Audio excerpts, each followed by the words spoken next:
Vendredi 15 mai 2020. Madame, Monsieur, bonjour. C'est le temps de l'information bilingue sur la CRTV. Bienvenue à tous. Emmanuela, bonjour. Good afternoon, Nico. D'abord, le sommaire de cette édition.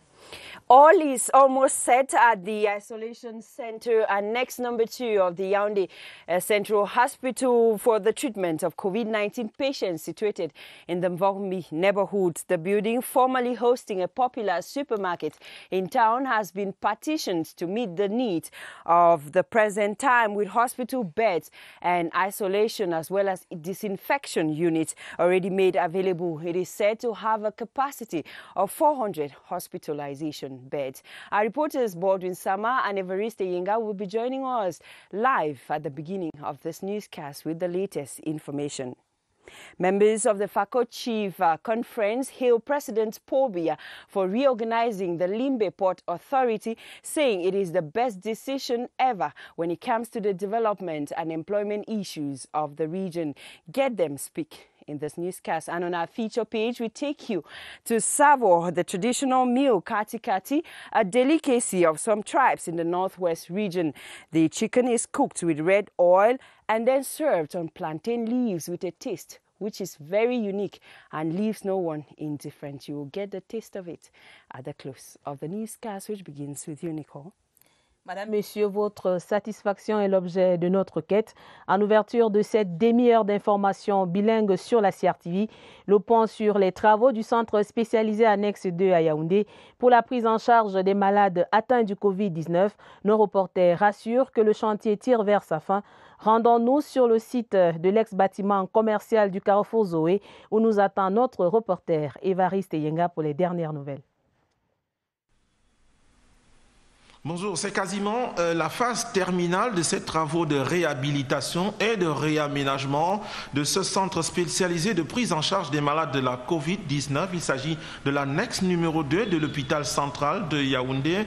Selon le constructeur, et ça vous pouvez le voir, les lits sont déjà disposés au rez-de-chaussée, disposés également au premier niveau et au deuxième. Mais il y a quand même un bloc de lits dont la livraison reste attendue. La capacité totale est de 320 lits, mais il y a une possibilité d'aller au-delà parce qu'il y a plus d'espace constaté sur le terrain, contrairement à ce que prévoyait la maquette initiale. Zangué Folefak nous le disait, eh bien il y a un circuit précis pour les malades. Il passe par le sous-sol. Et vous voyez cet engin, c'est un élévateur, un porte-charge qui accueille dans les malades à partir du sous-sol, les élèves au rez-de-chaussée, au premier niveau ou au deuxième, c'est les indications du médecin. C'est pour la sécurité de ces malades. Il y a aussi la sécurité du personnel soignant qui passe par une salle de décontamination là-bas. Le personnel enlève ses vêtements propres, puis arbore les vêtements biomédicaux. Zangué Folefak, vous nous dites comment il circule dans la salle d'hospitalisation du personnel. Oui, une fois que le personnel sort de sa zone propre, c'est-à-dire se décontamine, avoir maintenant des revêtements pour des soins, il accède maintenant dans la zone d'hospitalisation, la zone de soins. Maintenant, le personnel administre les soins de lit en lit, sans repousser chemin, et ressort à l'autre extrémité de la zone d'hospitalisation. C'est le principe de marche en avant. Maintenant, ce principe, c'est un principe en boucle où, après avoir administré les soins, ressort de la zone des patients, accède maintenant dans sa zone propre, dans le circuit propre du personnel, à travers toujours un sas où il se déshabille de sa combinaison biomédicale et accède maintenant dans la zone propre à travers un sas de décontamination. Merci, ce n'est pas encore fonctionnel ce centre, cela se voit. Les équipements biomédicaux seront mis à disposition par la tutelle technique qui est le ministère de la Santé publique. Mais déjà, il y a quelques citoyens suspects qui viennent vers les constructeurs ici pour leur demander s'il était possible d'effectuer des tests de la Covid-19 ici ou alors si la prise en charge était déjà possible. La réponse, c'est non, évidemment, parce que le délai de livraison n'est pas encore connu. C'est le ministère de la Santé qui décidera du début de la prise en charge. Merci Évariste Eyenga pour les détails sur cette actualité. La situation du Covid-19 justement est très préoccupante dans le Noun. La montée vertigineuse de la courbe de contamination a provoqué il y a quelques jours la colère du gouverneur Awa Fonka Augustine, par ailleurs président du comité régional de gestion de la riposte gouvernementale. Le secrétaire d'État à la santé chargé de lutte contre les épidémies et les pandémies, Alim Hayatou, était à Fumban pour une visite de travail. Son message de sensibilisation à l'adresse des populations dans ce reportage signé Christelle Kémonier de CRTV Ouest. Le département du Noun compte 51 cas de personnes atteintes de coronavirus, dont 35 enregistrés en une semaine. Selon les autorités administratives, ceci est dû à la résistance des populations face aux mesures gouvernementales, mais aussi au déni des résultats des tests. D'où le ton ferme du secrétaire d'État, Ali Mayatou, ce jeudi. Si je me déplace à Fumban, c'est pour transmettre un message d'humanité à la population de Fumban. Je voudrais rappeler aux enfants du Bamoun, au département du Noun, que nous sommes tous unis dans cette guerre.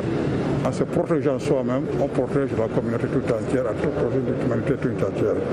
Parce qu'ici, j'ai l'impression qu'on a tendance à confondre certains aspects culturels à la protection de la vie. La protection de la vie n'a pas de prix. L'évaluation du circuit du malade, la fonctionnalité du laboratoire étaient les préoccupations à l'hôpital de district de Fumban. Le laboratoire existe, mais n'est pas en capacité de remplir toutes ses fonctionnalités. Autre doléance, la motivation du personnel de santé, l'aménagement d'un laboratoire d'analyse à l'hôpital régional de Bafoussam pour un accès plus rapide aux résultats des tests, entre autres. Le secrétaire d'État a échangé avec les leaders religieux, les chefs des communautés avant la partie la plus informelle de la journée. Cette rencontre en toute convivialité entre celui qui est aussi le lamido de Garoua et le sultan roi des Bamoun. Like we told you on our headlines, all is almost set at the COVID-19 Isolation Center, Annex number 2 of the Yaoundé Central Hospital, situated at the Mvombi neighborhood. The building, now formerly served as a host to a popular supermarket in town, has been petitioned to meet the needs of the times. Hospital beds have been installed, as well as the center to isolate, or as same as a place to disinfect health workers and equally make sure that everything goes well. Our reporter Baldwin Sama now joins us live with the latest from the site. Hello, Baldwin. Well, good day to you, Emanuela, and welcome to this other isolation center for potential COVID-19 patients. And I should say, this is what has actually changed in these centers compared to what was the case a few days back. We already have the different areas where these patients upon arrival here will be lodged that have been segmented, with each section having beds that are already available here. You can see the availability of beds with sections that have 6 to 7 beds. There are other sections with about 9 or 10 beds for those patients who will be taken care of here in this other isolation center. And upon arrival here, we are told that they will use a lift that has been made already available. They will, when they arrive here, they get through the lifts that takes them either to the second floor. And when these patients recover from COVID-19, they are going to pass through the main exit door. They will no longer use the lifts that they used upon arrival. They will go back, passing through the exit door, and leave this isolation center. And we equally have toilets that have been made available by those working on the reconstruction of this isolation center here in the Vogby neighborhood for use by these different patients. And we have noticed that this center is quite spacious for the comfort of the different patients who will be lodged here. And there is a disinfection room that has been installed here.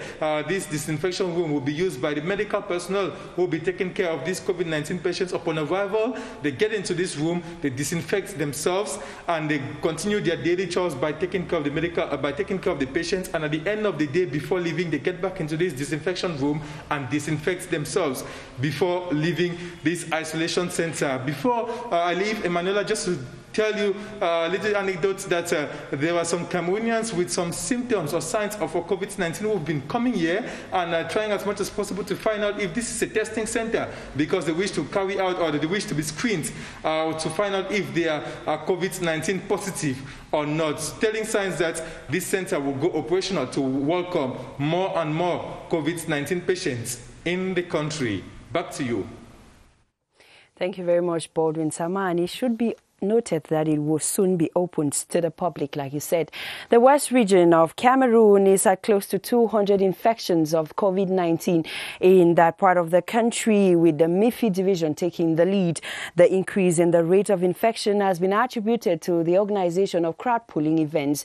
The Secretary of State in the Ministry of Public Health, Ali Mayatu, has met with officials of the region and visited some health facilities with the aim of galvanizing everyone to stay clear of the spread of the disease. Details with Ngu Henry from CRTV in Bafoussam.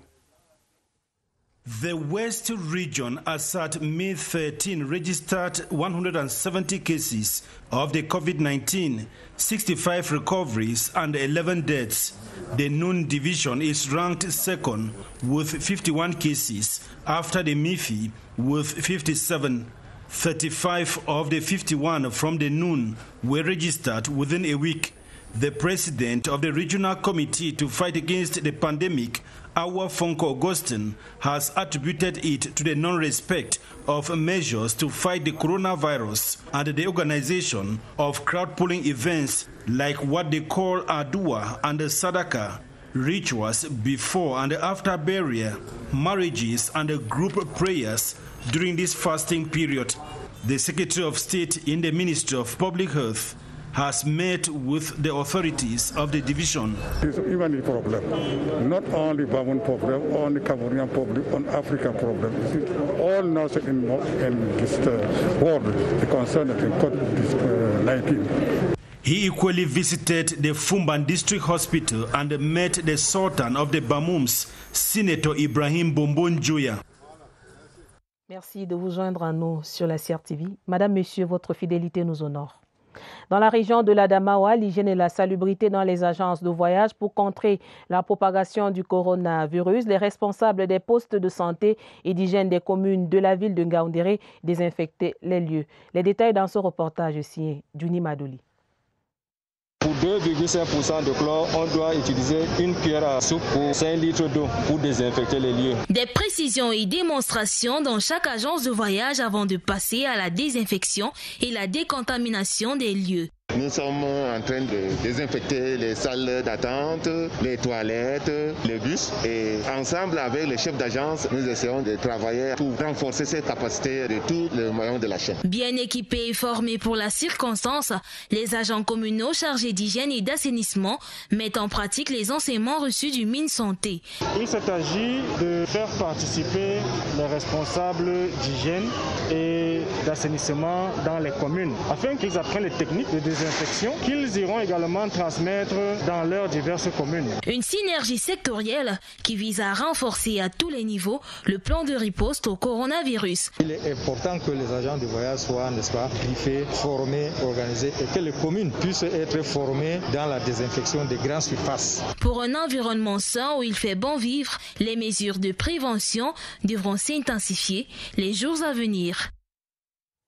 Les populations de la Menoie, dans la région de l'Ouest, saluent les dons anti-Covid du président de la République, son Excellence Paul Biya. Elles viennent de recevoir des kits sanitaires de protection envoyés par le président de la République. La joie des bénéficiaires, captée dans ce reportage signé Joël Igor à Banda. C'est fait, les populations de Djang sont désormais en possession du don spécial du chef de l'État pour lutter efficacement contre le coronavirus.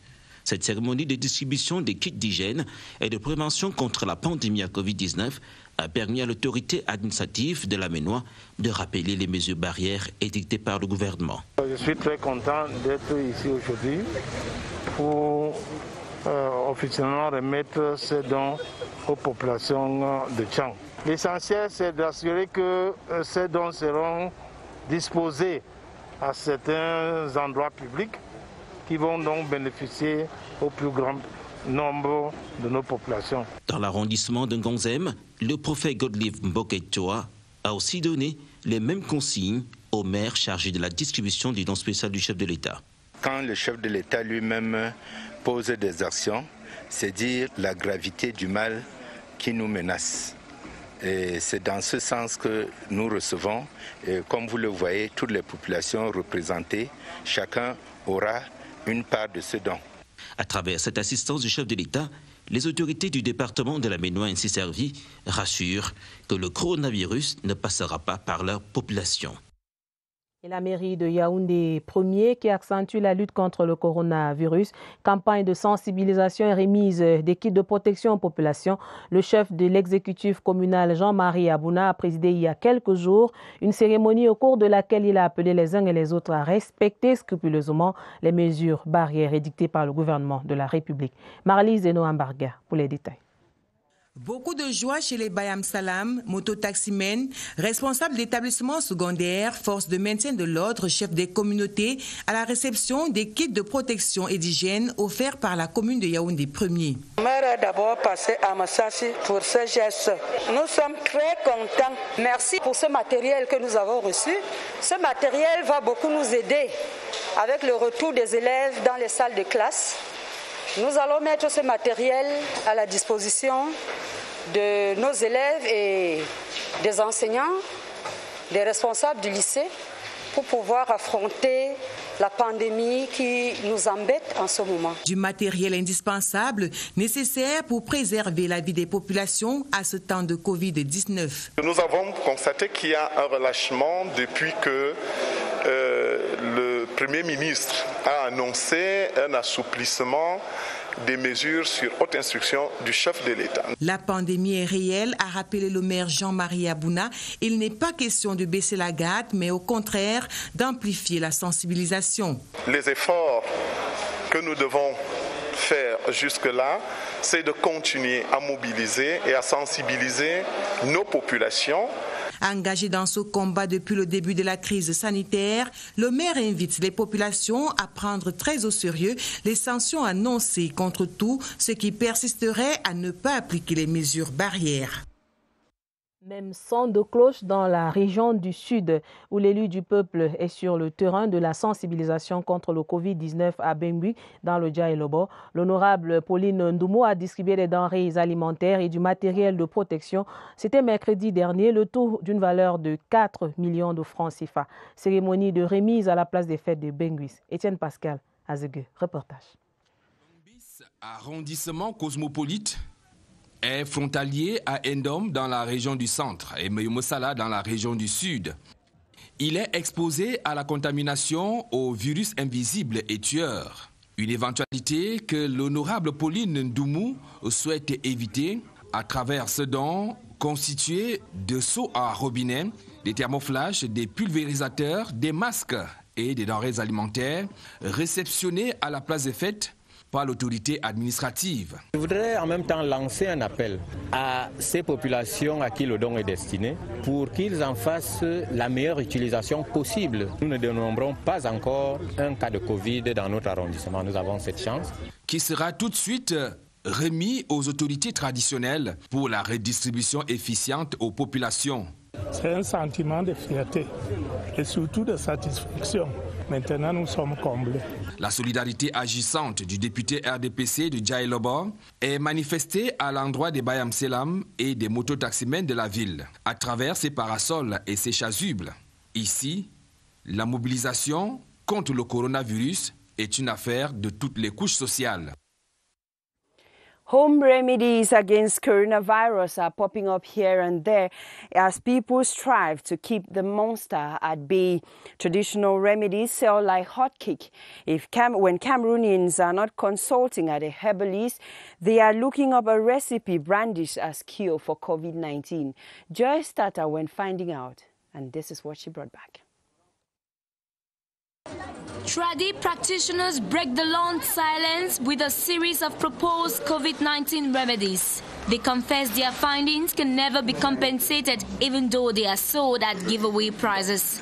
This because the products used all stem from natural plants found in Cameroon. This is a natural medicine and it is high time for us to this product is having basically antiviral properties. In this kit, you have what we call ngulbetara. It's the strength of our ancestors. Every day I receive many clients. I propose to them a mixture of aloe vera and some natural plants which I boil. They receive many clients daily, sure, but at what cost? All of this will cost only 25,000.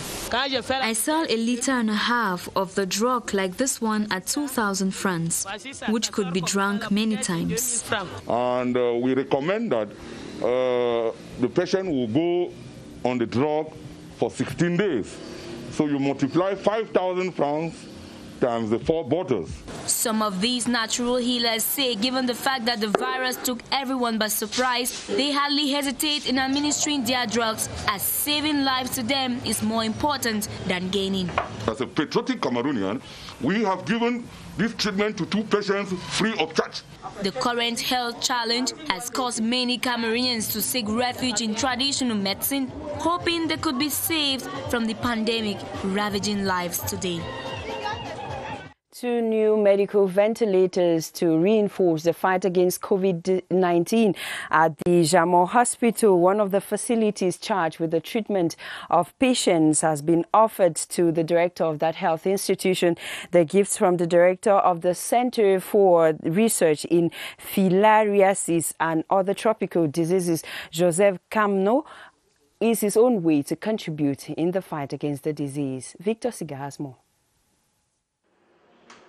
These respirators, worth over 1 million CFA francs each, donated by the director for the Center for Research on Filariasis and some Cameroonian students in the London School of Hygiene and Tropical Medicine, is to help the hospital cater for cases of the COVID-19, especially those who suffer from respiratory problems. This hospital is specialized in pulmonary diseases.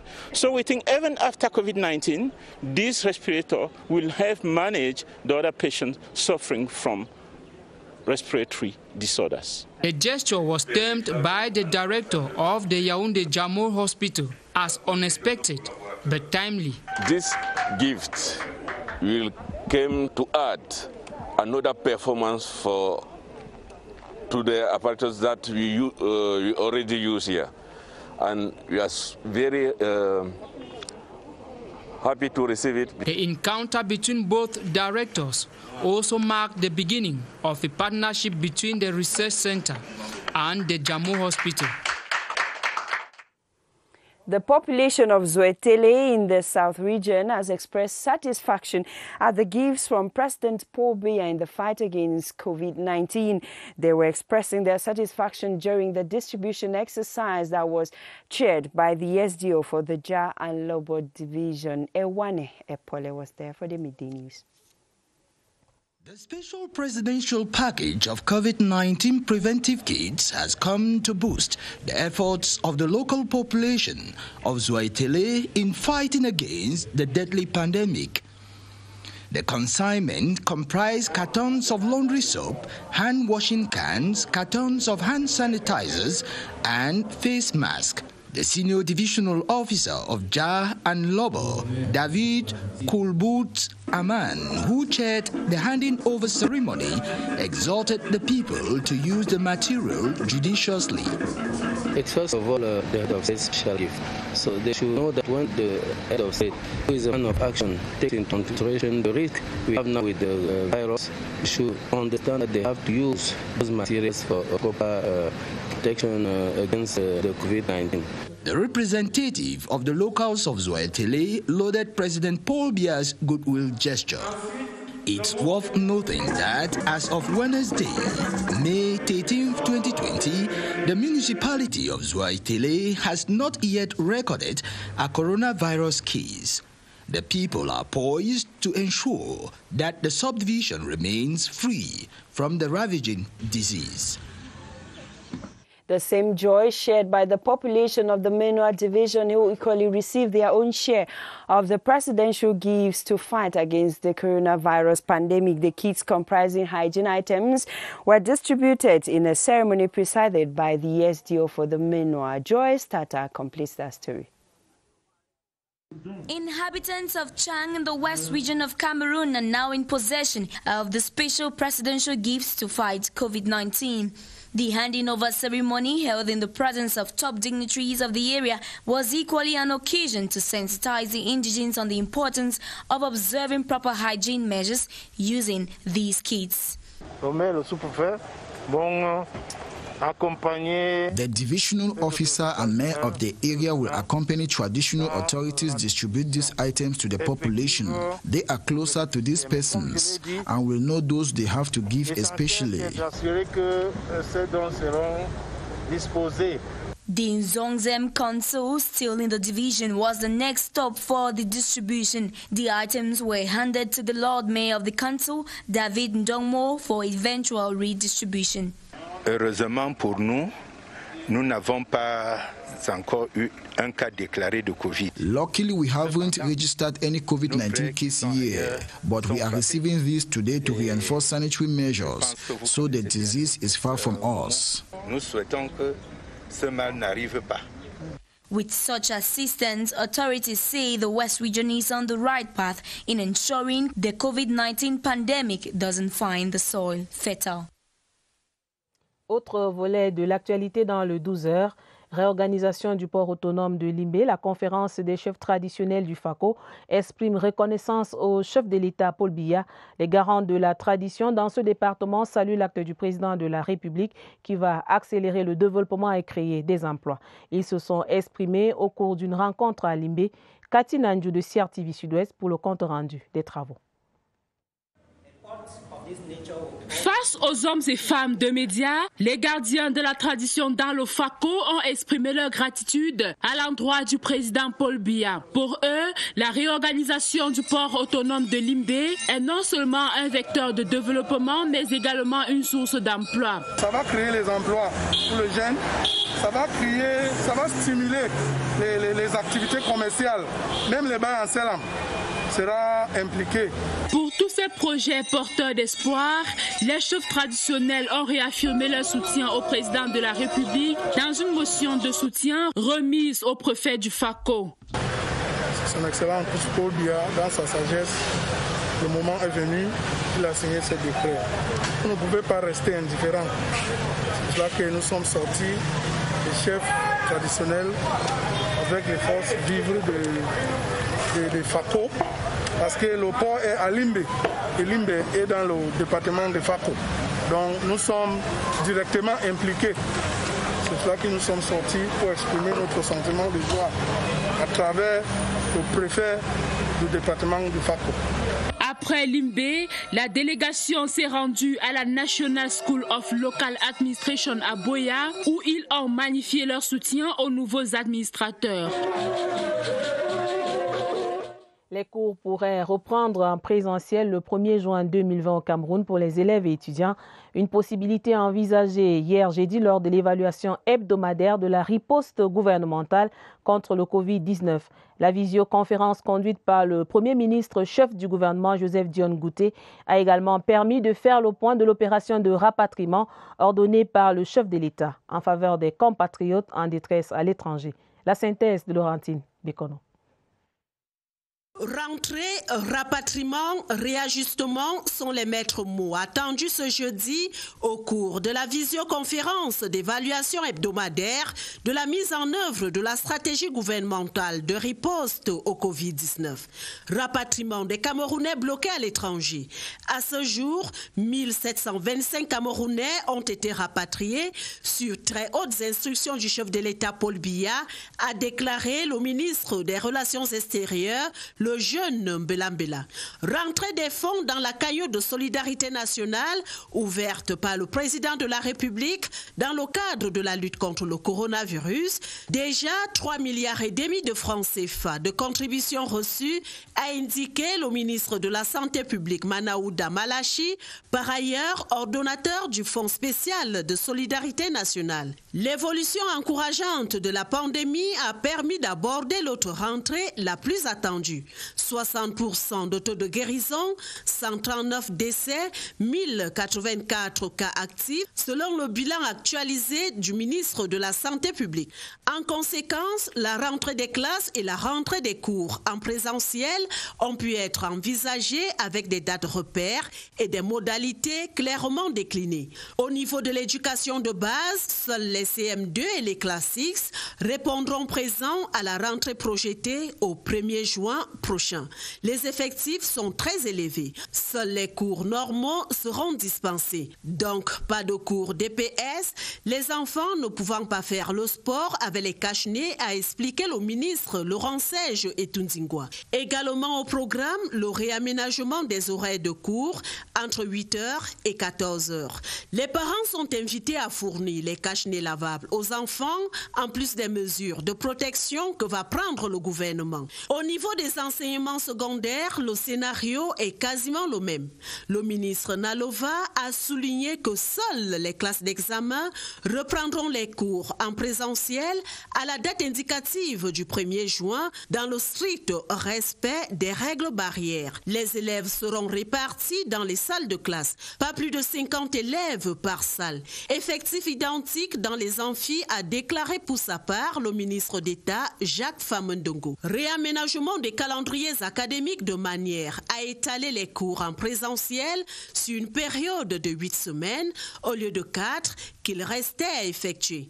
Éclatement des filières à grand effectif en plusieurs groupes selon la capacité des amphithéâtres et salles de cours. Rotation des filières dans les campus de façon à fluidifier la circulation des étudiants, enseignants et personnels d'appui. Programmation des évaluations en présentiel au mois d'août et renvoi conséquent des vacances au mois de septembre.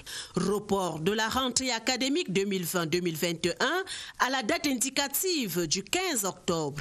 Réhabilitation des centres médico-sociaux.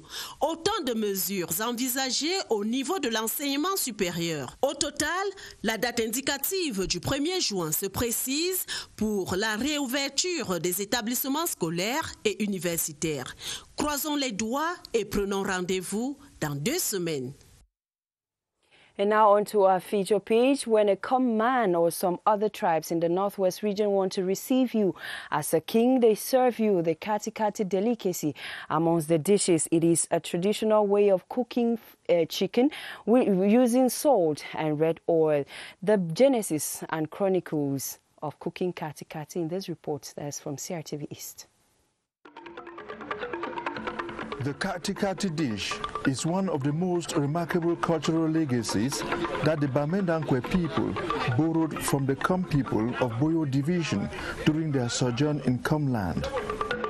For a long time and fraternized with the Kom people to the point that they had a common culture of warfare and of rituals. Then you also have the popular food that we call kati, you will call it, and Mandankwe will say or more properly Wu. It's common only to Mandankwe and Kom.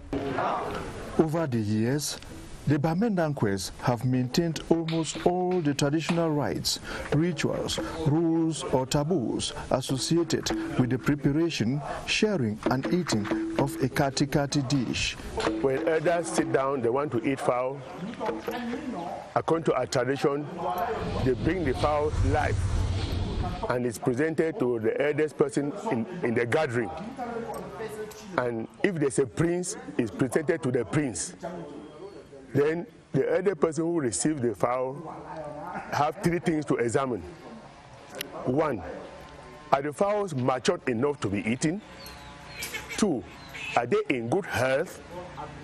3, can the fowl, after roasting and cutting, will be enough for every person seated to roast the chicken in their presence? As they are sharing, is the fufu corn, somebody is sharing fufu corn and following so that they will eat with it. It is organized in a way that every person must eat. If you are sharing, we take it with a leaf.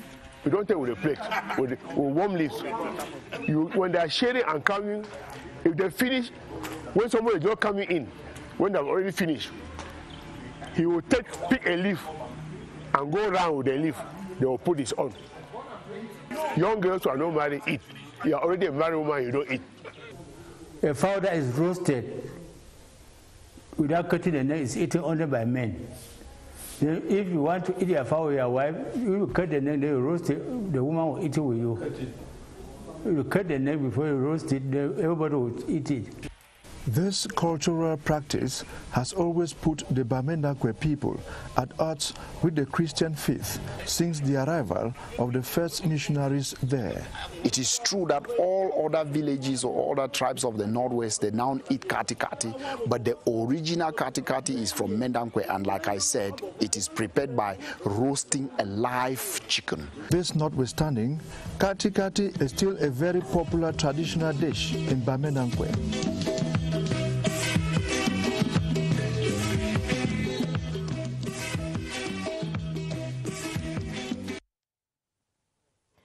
Fin du 12h. Madame, Monsieur, merci d'avoir suivi. Bon début de week-end sur la CRTV. Emmanuela et moi, nous allons vous retrouver lundi quand il sera à 12h.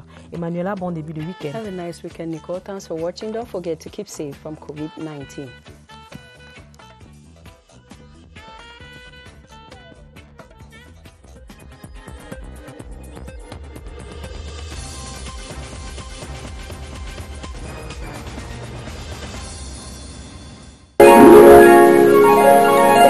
CRTV News, ici, toute l'info.